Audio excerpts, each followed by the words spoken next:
نہ کوئی غم کرو نہ خوف، خوشیاں مناؤ جنت کی جس کا تم سے وعدہ کیا گیا تھا۔ اللہ کی ربوبیت پر اطمینان جب انسان کو ہو جاتا، میرا رب اللہ ہے، ربی اللہ، انسان کے لیے نہ کوئی کھٹکا، نہ کوئی خطرہ، نہ کوئی خوف، نہ کوئی حزن۔ جو کچھ ہو رہا ہے کس کے اذن سے ہو رہا ہے؟ اللہ کے اذن سے۔ اللہ کے اذن کے بغیر پتہ تک نہیں ہلتا۔ یہ کوئی اندھا بہرا مادہ نہیں ہے جس سے مجھے کوئی خوف ہو۔ اندھا بھینسا چلا رہا ہو اس سے تو ڈرنے کا ہر انسان کو ڈرنا چاہیے، نہ معلوم کس کو ٹکر مار دے، لیکن نہیں، اس کائنات کو چلانے والا ایک سمیع و بصیر خدا ہے، وہ جو میرا دوست ہے، میرا ولی ہے۔ اللہ ولی الذین آمنوا یخرجہم من الظلمات الی النور۔ اللہ اہل ایمان کا ولی ہے، ساتھی ہے، پشت پناہ ہے، مددگار ہے، حمایتی ہے۔ بتائیے جسے یقین ہو جائے کہ اللہ میرا مددگار، اللہ میرا محافظ، اللہ میرا پشت پناہ، اللہ میرا حمایتی، اس کے لیے کوئی خوف ہوگا؟ اس سے کوئی ڈر ہوگا؟ میں مثال دیا کرتا ہوں ایک بہت سادہ، پنجاب کے دیہات کی۔ تو بڑا چودھری ہے اور کوئی غریب کسان ہے، اس غریب کسان کی کہ جانوروں کو ہر وقت اندیشہ ہوگا چوری کا، کوئی میری بھینس کھول کر نہ لے جائے، کوئی میرا بیل کھول کر نہ لے جائے۔ لیکن جس کے بارے میں یہ سب کو معلوم ہو کہ وہ جو بڑا چودھری ہے وہ اس کا دوست ہے، اس کی بچیا کو کوئی خوف ہوگا؟ اس کی بھینس پر کوئی ہاتھ ڈالے گا؟ اسے کوئی اندیشہ ہوگا؟ نہیں۔ کیوں؟ کہ وہ بڑا چودھری، بڑا اس کا یہاں کا سردار، جاگیردار، سب کو معلوم ہے وہ میرا دوست ہے، کوئی میرے خلاف اقدام نہیں کر سکتا۔ اس دنیا میں یہ چھوٹی سی بات اگر آپ کے دلی اطمینان اور سکون کا باعث بن سکتی ہے تو ذرا تصور کیجئے۔ میں لفظ تصور استعمال کروں گا صرف اس لیے کہ اس کا ہم جس کو کہتے ہیں ادراک اور شعور کر نہیں سکتے، اگر کے ساتھ کر سکتے۔ اگر یقین ہو کہ اللہ میرا مددگار اور یقین ہو کہ اللہ ہر آن میرے ساتھ ہے، پھر کوئی خوف؟ کس کا خوف؟ کوئی شے اللہ سے بالاتر ہے؟ کوئی قوت اس سے زیادہ طاقتور ہے؟ کوئی اس کے ارادے کو بدلنے والا ہے؟ کوئی اس کی مشیت کے آڑے آنے والا ہے؟ یہی بات ہے جو حضور نے فرمائی، یہ ایمان کا حاصل ہے لب لباب، کہ دیکھو اچھی طرح اس بات کو ذہن نشین کر لو، اگر تمام انسان مل کر تمہیں کوئی نقصان پہنچانا چاہے نہیں پہنچا سکتے مگر جو کچھ اللہ نے لکھ دیا ہو، اور تمام انسان مل کر تمہیں کوئی نفع پہنچانا چاہے نہیں پہنچا سکتے مگر وہ شے جو اللہ نے طے کر دی ہو۔ آپ پھر میں کہوں گا ذرا طاری کیجئے، اسے فرض کیجئے، اسے سوچئے، اگر اس حدیث پر ہمارا دل ٹھکا ہوا ہو تو کسی سے ڈر ہوگا؟ یہ مجھے نقصان نہ پہنچا دے، یہ میری رپورٹ خراب نہ کر دے، یہ میری انکریمنٹ نہ رکوا دے، یہ میرا یہ نہ بگاڑ دے، یہ میرا یہ نقصان نہ پہنچا دے۔ اس کا ڈر، اس کا ڈر، اس کا خوف، اس کی خوشامد، اس کے لیے جا کر طرح طرح سے اپنی عزت نفس کو ذلیل کروانا اس کے سامنے، یہ سب کچھ کیوں کرتا ہے انسان؟ جب سمجھتا ہے کہ اس کے ہاتھ میں میرا کوئی نفع ہے، اس کے ہاتھ میں میرے لیے کوئی ضرر ہے، یہ مجھے کوئی گزن پہنچا سکتا ہے، یہ مجھے کوئی نقصان پہنچا سکتا ہے، یہ میرے کوئی کام بنا سکتا ہے، یہ میری کوئی ضرورت پوری کر سکتا ہے، اسی کا نام شرک ہے۔ جہاں آپ نے یہ سمجھا کہ غیر اللہ کے اندر کوئی طاقت موجود ہے وہی شرک ہے۔ بتوں سے تجھ کو امیدیں، خدا سے نومیدی، مجھے بتا تو صحیح اور کافری کیا ہے؟ شرک تو یہ ہے جس پر بھی تمہیں یہ خیال ہے کلمہ ہے، یہ کلمہ سوم، لا حول ولا قوت الا باللہ، ذرا اس پر دل کو کبھی اگر آپ تصور کریں، پھر فرض کریں، دل ٹھک جائے اس پر، کوئی طاقت نہیں۔ یہی بات تھی جو شیخ عبد القادر جیلانی رحمۃ اللہ علیہ نے اپنی وصیت میں اپنے بچے سے کہی۔ 11ویں دینے والے ہیں لیکن حضرت شیخ عبد القادر جیلانی کی وصیت اور تعلیمات کو کتنے لوگ ہیں کہ جانتے ہو؟ یہ جن مقامات تک پہنچے ہیں وہ کس چیز کی بدولت پہنچے؟ انہوں نے جو پیغام دیا وہ کیا تھا؟ اے میرے بچے، جس طریقے سے قرآن مجید میں حضرت لقمان کی نصیحتیں جو ہے نقل کر دی گئی ہیں، میں یہ عرض کروں گا بالفرض اگر قرآن حضرت عبد القادر جیلانی کے بعد نازل ہوا ہوتا تو شیخ عبد القادر کی یہ نصیحتیں بھی قرآن میں درج ہوتی۔ اتنی اونچی نصیحتیں ہیں. اے میرے بچے اس حقیقت کو ذہن نشین کر لے, لا فاعل فی الحقیقت ولا مؤثر الا اللہ. اس کائنات میں نہ کوئی فاعل حقیقی ہے نہ مؤثر حقیقی ہے سوائے اللہ کے. کسی شے میں کوئی تاثیر نہیں اگر اللہ نہ چاہے. آگ جلا نہیں سکتی اگر اللہ نہ چاہے. پانی ڈبو نہیں سکتا اگر اللہ نہ چاہے. زہر ہلاک نہیں کر سکتا اگر اللہ نہ چاہے. کوئی چیز فائدہ نہیں پہنچا سکتی اگر اللہ نہ چاہے. تو در در پہ کیوں سر جھکاتے ہو؟ در در پر کیوں جبیں سائی کرتے ہو؟ سب کے سامنے کیوں ہاتھ پھیلاتے ہو؟ ایک اللہ سے مانگو, ایک اللہ کے سامنے زمین پر اپنی جبین رکھو. لا فاعل فی الحقیقت ولا مؤثر الا اللہ. نظر آتا ہے ہمیں کہ پانی پیاس بجھا دیتا ہے. پیاس بجھانے کی صلاحیت پانی میں نہیں ہے, اللہ کے اذن سے. کھانا بھوک مٹا دیتا ہے. بھوک مٹانے کی صلاحیت کھانے میں نہیں ہے, اذن رب میں ہے. دیکھیے یہی یقین تھا. حضرت موسیٰ علیہ السلام کا واقعہ یاد کیجئے. سامنے سمندر آ گیا ہے. قوم دیکھتی ہے پیچھے کہ گرد و غبار کا طوفان ہے. معلوم ہوا کہ فرعون اپنے لشکر سمیت آ گیا ہے.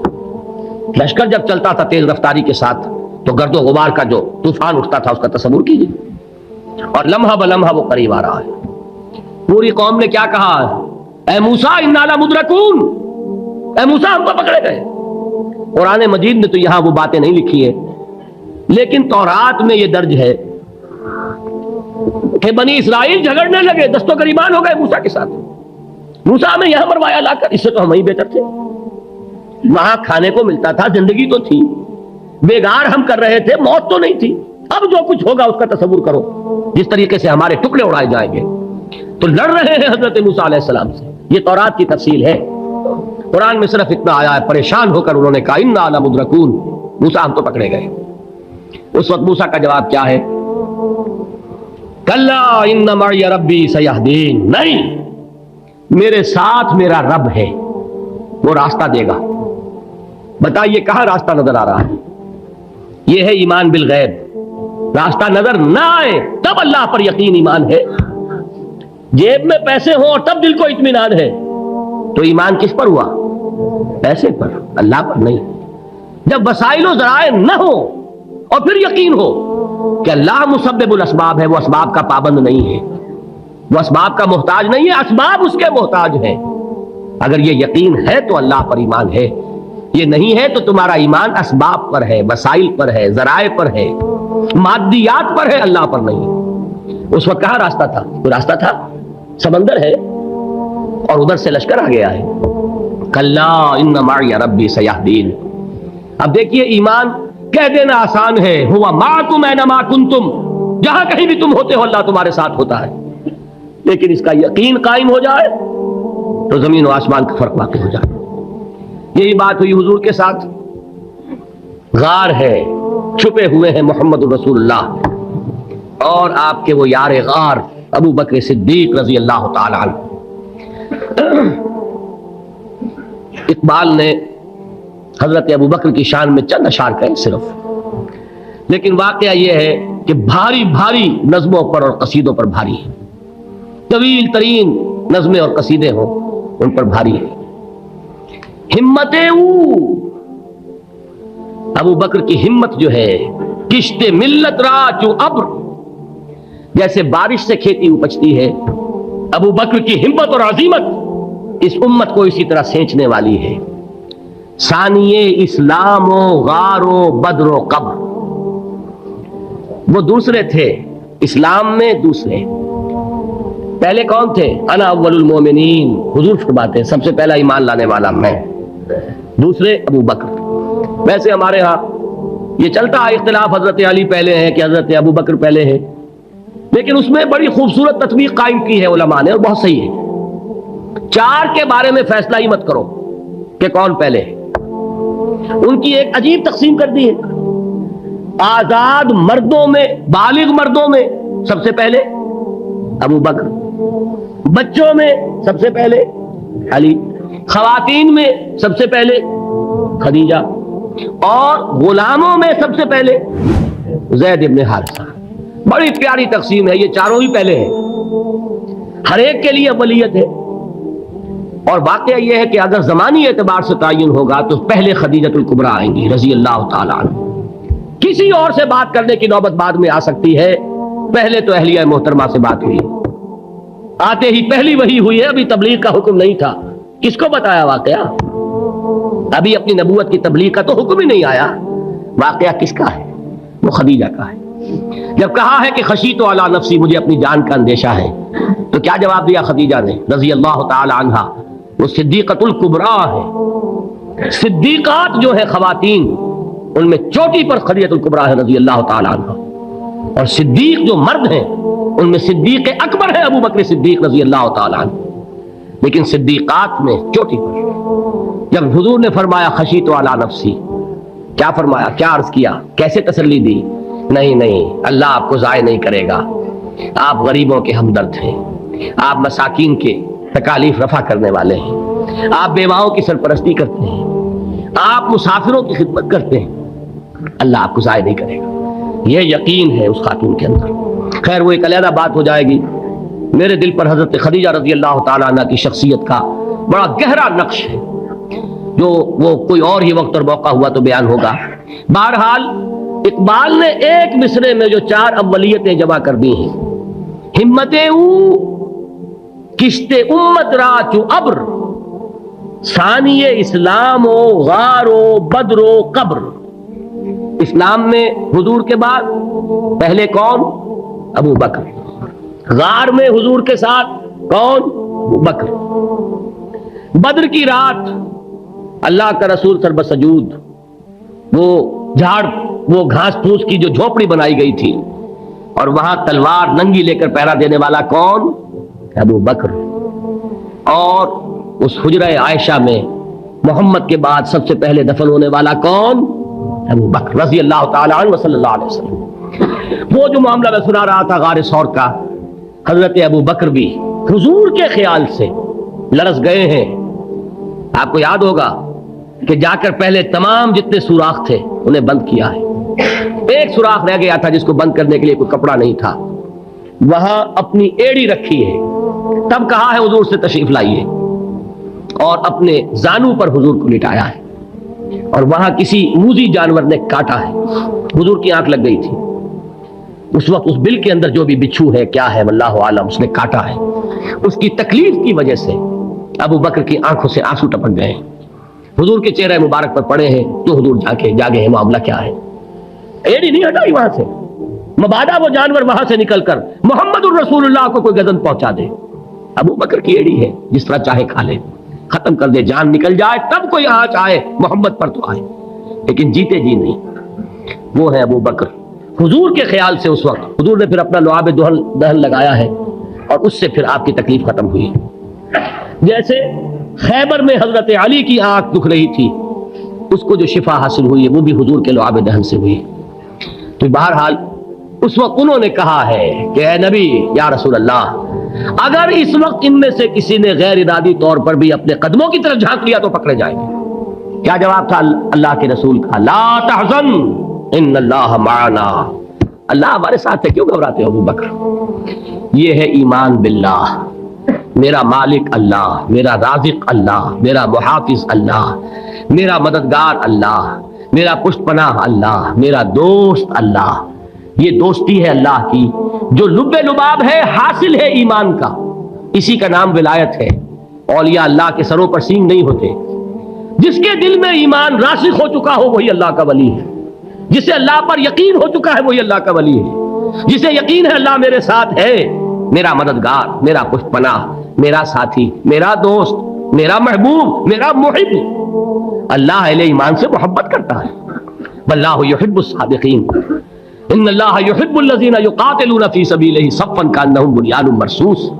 اللہ محبت کرنے والا، اہل ایمان محبوب، اور اہل ایمان محبت کرنے والے اللہ محبوب۔ والذین آمنوا اشد حبا للہ۔ آپ تصور کیجئے جسے یہ رشتہ ایمان یا رشتہ ولایت حاصل ہو جائے، الا ان اولیاء اللہ لا خوف علیہم ولا هم یحزنون، آگاہ ہو جاؤ اللہ کے دوستوں کے لیے نہ کوئی خوف ہے نہ کوئی حزن ہے۔ حضرت ابو بکر نے بہت خوش ہو کر ایک بات کہی، حضور میں نے 2 اونٹنیاں تیار کی ہوئی ہیں. یعنی اب آپ وہ تو سوچتے تھے نا شاباش ملے گی کہ میں نے تیاری کی ہوئی ہے. میں نے 2 اونٹنیوں کو خوب کھلا پلا کے فربا کیا ہوا ہے, بڑی توانا ہے تاکہ ہم تیزی کے ساتھ سفر کر سکیں. حضور نے توقف کیا, فرمایا ہاں ٹھیک ہے, 1 اونٹنی میں استعمال کروں گا لیکن میں اس کی قیمت ادا کروں گا. حضرت ابو بکر کی آنکھوں میں آنسو آ گئے. روتے ہوئے کہا حضور مجھ سے یہ مغایرت, کیا یہ جان اور مال کسی اور کے لیے ہے؟ آپ مجھ سے بھی کہہ رہے ہیں میری اونٹنی جو ہے وہ بھی بلا معاوضہ آپ کو بولنے فرما رہے ہیں. یہ ہے محمد الرسول اللہ کی غیرت اور حمیت کا معاملہ. ہمارا معاملہ جو ہے دین کی دعوت و تبلیغ کے اعتبار سے بالکل کچھ مختلف بنا ہوا ہے. اسی لیے وہ عزت نہیں, وہ وقار نہیں. یہاں یہ حال ہے کہ حضور کے خسر ہیں, جان نثار ہیں, یار غار ہیں, سب کچھ ہیں, لیکن وہاں بھی یہ معاملہ ہے کہ ٹھیک ہے اونٹنی کی میں قیمت ادا کروں. بہرحال میں جو عرض کر رہا تھا وہ یہ ہے کہ چونکہ رسول کو اجازت نہیں تو فرمایا گیا وَاصْبِرْ لِحُکْمِ رَبِّكَ وَلَا تَكُنْ كَصَاحِبِ الْحُوتِ. دیکھنا وہ جو یونس علیہ السلام جو انہوں نے کیا تھا اجازت آئے بغیر وہ اپنی قوم کو چھوڑ کر کسی اور وجہ سے نہیں گئے تھے دین کی حمیت اور غیرت کی وجہ سے. یہ بدبخت بات سننے کو تیار نہیں ہے تو دفع ہو, میں کہیں اور جا کر اللہ کی بات کہیں سناؤں گا, لیکن اجازت کے بغیر نہیں جا سکتے. یہی وجہ ہے کہ پکڑ ہوئی, گرفت ہوئی اور مچھلی کے پیٹ میں رہے. وہاں وہ لا الہ الا انت سبحانک انی کنت من الظالمین, اور وہاں سے پھر اللہ تعالیٰ نے نجات دی, مچھلی نے انہیں اگل دیا ساحل کے اوپر. یہ ایک لمبی بات ہے. تو یہاں حضور سے کیا کہا گیا صبر کی. اب دیکھیے ایک بات عجیب ہے, یہ ربط اپنے ذہن میں رکھیے. اللہ تو صبر کی تلقین کر رہا ہے اپنے رسول کو, اور رسول یہی تلقین کر رہے ہیں اپنے صحابہ کو. صبر کرو, جھیلو, برداشت کرو, ہاتھ مت اٹھانا, کوئی جوابی کارروائی نہیں ہوگی, بلکہ اپنے اوپر جھیلو جو کچھ جھیلنا ہے, ڈٹے رہو, پیچھے مت ہٹنا, یہ صبر ہے. لیکن ہاتھ اٹھانے کی اجازت نہیں. چنانچہ اب ذرا چشم تصور سے دیکھیے, ابو جہل اس نے جو بدترین روش اختیار کی وہ ایک خاندان تھا حضرت یاسر, ان کی اہلیہ حضرت سمیہ اور ان کے فرزند حضرت عمار رضی اللہ تعالی عنہم. یہ غلام نہیں تھے, حضرت سمیہ تو کنیز تھی لیکن یاسر غلام نہیں تھے. ان کی کہانی یہ ہے, واقعہ یہ ہے کہ یہ بہت نیک آدمی تھے. یاسر یمن کے باشندے, انہیں کو خواب میں بشارت ہوئی کہ نبی کا ظہور ہونے والا ہے مکے میں, جاؤ شاید ان کے قدموں تک پہنچ جاؤ. جیسے حضرت سلمان فارسی کی بات میں نے آپ کو بتائی, وہ تو خواب کی بشارت نہیں تھی, وہ ان کے غور و فکر کا معاملہ تھا. انہوں نے وہ جو آگ کی پوجا پاٹ ہے اس کو چھوڑا اور سفر کیا, اور پھر انہیں خبر دی ایک راہب نے کہ کھجوروں کی سرزمین میں آخری نبی کا ظہور ہونے والا ہے, جاؤ شاید قسمت یابری کرے. انہیں خواب آیا تھا. یہ یمن سے ترک وطن کر کے مکے آ گئے. ابو جہل کا ایک چچا تھا, بہت شریف النفس انسان, اس کے ساتھ معاہدہ کیا حلیف بن کر, اور وہ مکے میں رہنے لگے. اس لیے کہ یہ نوٹ کر لیجئے, مکہ اس وقت ایک قبیلے کا شہر تھا, صرف قریش. یا قرشی رہ سکتا تھا وہاں, یا قرشی کا حلیف. اگر کسی کے ساتھ اس کی, جیسے آپ کو معلوم ہے یہاں کاروبار وغیرہ کرنے میں سعودی عرب میں شراکت جو ہے وہ کسی لوکل سعودی کے ساتھ ہوگی تو آپ کر سکتے, وہ کفیل ہے, ورنہ آپ کچھ نہیں کر سکتے. اسی طرح کی بات وہاں تھی کہ اگر تو کسی قرشی نے آپ کو امان دی ہوئی ہے تو آپ رہ سکتے ہیں مکے میں, ورنہ نہیں. یا تیسرے قرشی کا غلام, غلام تو ملکیت ہی ہے اس کی, جیسے بھیڑ بکری ہے کسی قرشی کی اسی طرح اس کے غلام ہے. یہ 3 کیٹیگریز تھی انسانوں کی مکے میں.